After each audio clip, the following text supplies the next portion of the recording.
কি করছো হে সুন্দর যুবক? ভালো কন্টেন্ট দেখে ভালো কিছু শিখতে চাচ্ছি। এটা স্কিপ করো না। দেখেছো কত সুন্দরী মণি, কত লোভনীয় ফিগার। যদি একবার কাছে পেতে। এই রিলসের চেয়েও আরো মজার কিছু দেখছো না কেন?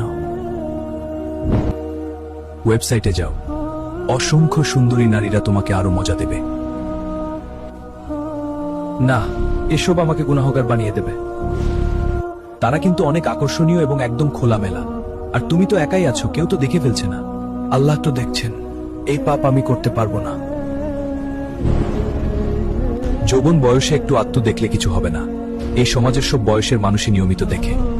দেখার পরে না হয় তওবা করে নিলে। আমাকে ধোঁকা দিয়েও কোনো লাভ হবে না। বারবার এমন তওবা করা তো তামাশা ছাড়া কিছুই না। তুই চলে যা। তোদের সমাজের দিকে তাকিয়ে দেখ, সবখানে আমি পাপের জাল বুনে দিয়েছি। তুই কোন পাপ থেকে নিজেকে বাঁচাবি? যাদের অন্তরে পালনকর্তার প্রতি দৃঢ় ঈমান আছে, তুই তাদের কিছুই করতে পারবি। যারা এই পাপে জড়িয়ে গেছে, দোয়া করি তারা যেন ঈমানের পথে ফিরে আসে। আদম সন্তানদের আমি দেখে নেব।